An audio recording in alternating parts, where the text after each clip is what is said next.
Andrean dan keempat temannya sedang menikmati segelas es cincau yang menyegarkan di tenda-tenda es cincau yang berjejer di pinggir jalan. Jembatan Sasak Raja Mandala, perbatasan antara Cianjur, Bandung, daerah Haurwangi, Cianjur, Jawa Barat.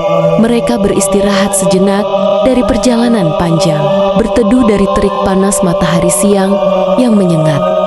Suara kendaraan yang melintas bercampur dengan angin hangat, sementara es cincau dingin menjadi pelepas dahaga memberi ketenangan singkat sebelum perjalanan kembali dilanjutkan.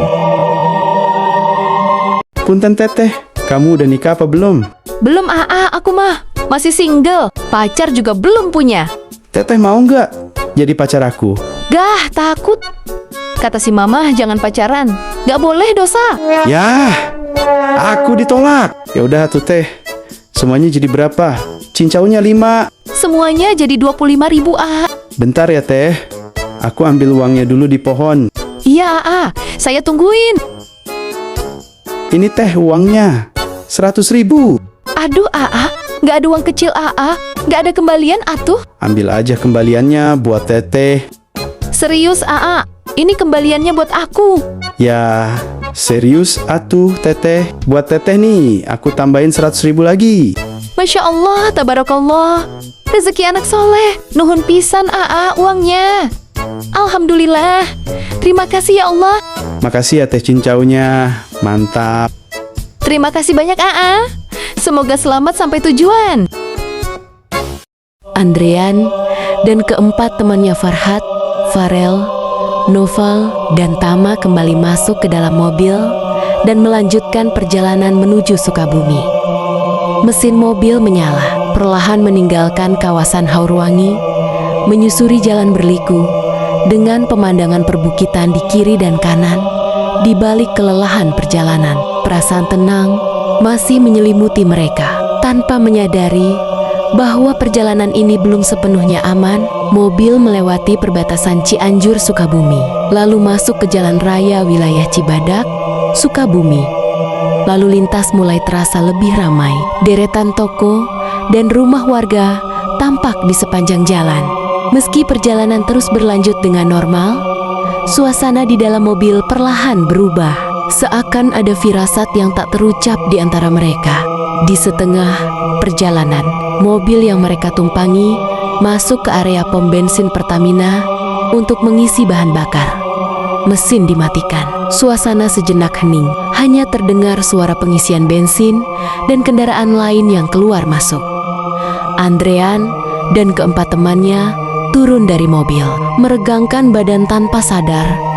Jeda singkat ini akan menjadi bagian penting dari perjalanan mereka. Setelah pengisian bahan bakar selesai, mobil kembali melaju meninggalkan area pom bensin. Jalan raya terbentang di depan. Roda berputar semakin cepat, membawa Andrean dan keempat temannya semakin jauh ke dalam perjalanan. Suasana tampak normal, namun entah mengapa, udara di dalam mobil terasa sedikit berbeda dari sebelumnya. Andrean dan keempat temannya menuju Sukabumi dengan satu tujuan penting: pergi mencari dukun sakti di daerah Jampang Surade yang dikenal luas akan kesaktiannya. Mobil terus melaju, menembus jalanan panjang, membawa mereka pada harapan terakhir untuk menemukan jawaban dan keselamatan di dalam hati masing-masing. Tersimpan rasa cemas dan keyakinan bahwa perjalanan ini bukan sekadar perjalanan biasa, melainkan langkah penentu nasib mereka. Perjalanan hampir sampai ke tempat tujuan. Mobil mulai masuk ke pelosok perkampungan. Jalanan menyempit dan gelap, dikelilingi hutan lebat yang sunyi. Angin terasa dingin, suasana berubah mencekam. Tiba-tiba, di tengah jalan, mobil mereka dihadang oleh sosok arwah gentayangan kuntilanak Anissa. Rambut panjangnya terurai, gaun putihnya berkibar pelan, tatapannya tajam seakan menembus jiwa.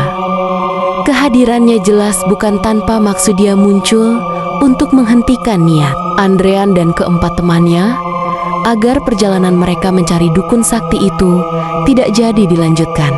Pergi dari tempat ini.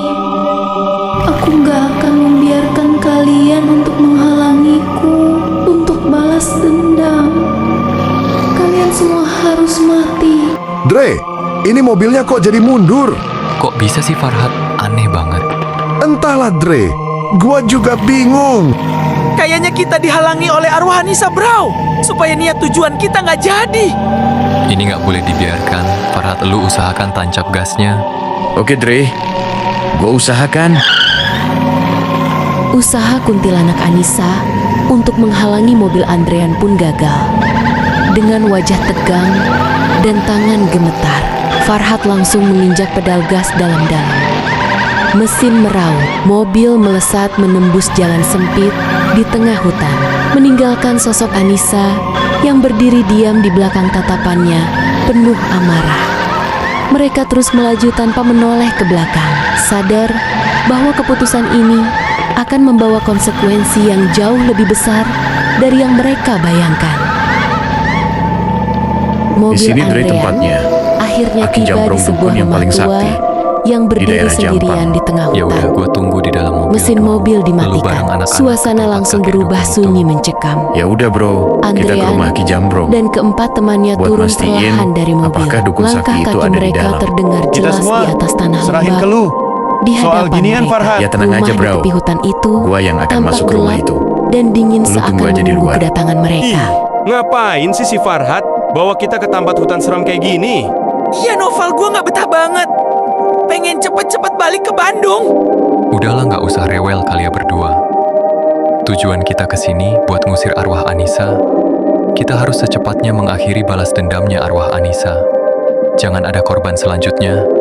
Oke bro, gue bakalan ikutin saran kalian.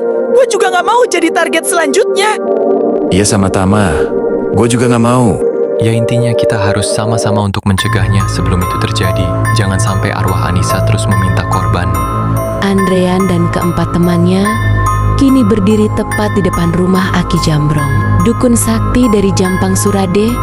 Rumah kayu tua itu tampak usang, diterangi cahaya lampu temaram yang bergoyang tertiup angin hutan. Suasana terasa berat dan sulit. Orang sekitar ikut menahan napas menunggu apa yang akan terjadi saat mereka melangkah masuk. Arwah kuntilanak Anissa tidak berani ikut masuk ke dalam rumah dukun sakti itu. Kekuatan rumah Aki Jambrong terasa seperti api yang dapat membakar arwahnya. Anissa hanya duduk diam di atas atap genteng rumah. Rambut panjangnya menjuntai menutupi wajah. Matanya menatap tajam ke arah pintu, penuh amarah dan dendam. Tanpa Menunggu kalian dengan sabar bicara, karena ia aku tahu sudah tahu cepat atau kedatangan lambat, kalian untuk apa. Andrean Roh arwah keempat kuntilanak temannya gadis itu pasti akan akan terus keluar lagi. mengikuti langkah kalian untuk menagih jiwa kalian. Tak akan ada yang selamat. Dendam amarah sangat kuat karena arwah terikat oleh iblis. Aku melihat arwah gadis ini sangat menyimpan penderitaan. Dan aku melihat gadis ini seorang yang lugu polos. Semasa hidup gadis ini sangatlah baik.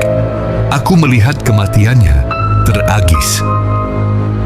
Penyiksaan, pemerkosaan dan pembunuhan. Apakah ini adalah ulah kalian? Saya akan jujur Ki, sebenarnya saya dalang pelakunya Ki. Mereka teman-teman saya. Hanya mengikuti apa yang saya suruh. Arwah gadis kuntilanak itu adalah kekasih saya, Ki, yang hamil. Dan saya menipunya dan tidak bertanggung jawab untuk menikahinya. Lalu saya menyuruh teman-teman saya untuk menculiknya, memperkosanya secara bergiliran, dan membunuhnya. Semua ini adalah kesalahan saya Ki. Apa yang harus saya lakuin Ki? Saya benar-benar menyesal telah melakukan itu semua. Baik Nak Andrean, aku akan membantumu untuk mencegahnya dan ada persyaratan yang harus kamu lakukan.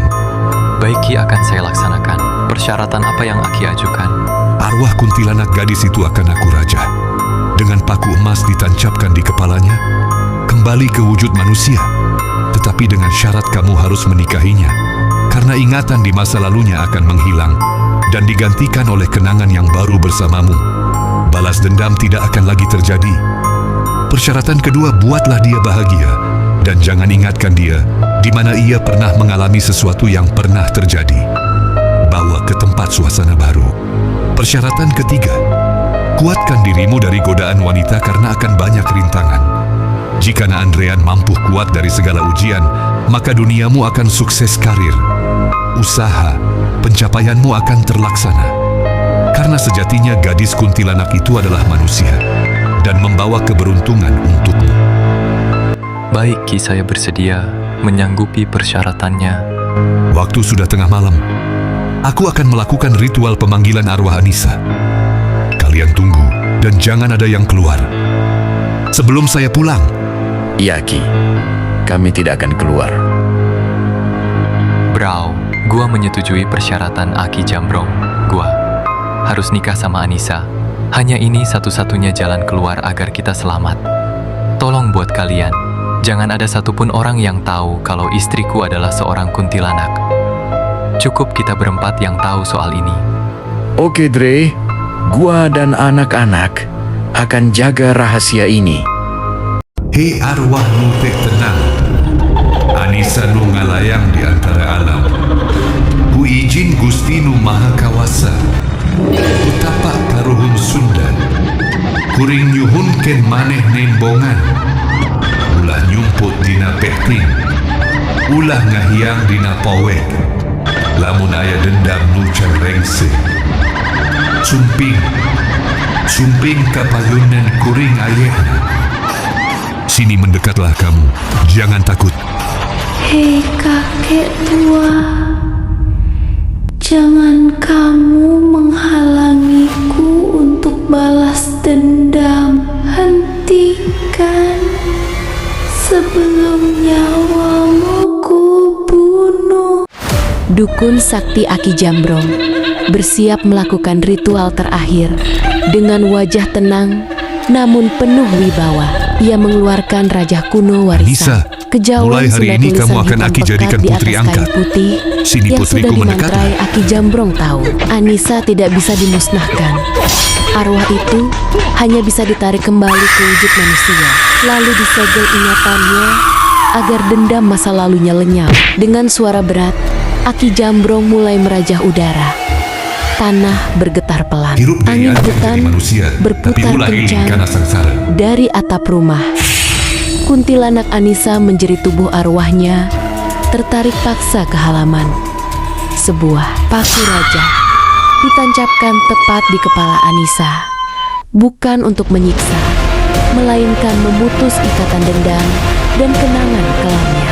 Perlahan, jeritan berubah menjadi tangis. Rambut panjangnya memendek, wajah pucatnya kembali berwarna. Tubuh arwah itu runtuh ke tanah, dan Anissa kembali menjadi manusia tanpa ingatan tentang kematian, balas dendam, dan kegelapan masa lalunya. Kini kuntilanak Anissa telah kembali wujud manusia sebagai sosok Anissa yang baru seorang gadis sederhana dan cantik. Tak ada lagi bayang-bayang masa lalu, tak ada dendam maupun kegelapan. Ia menjalani hidup berumah tangga, menikah dengan Andrean,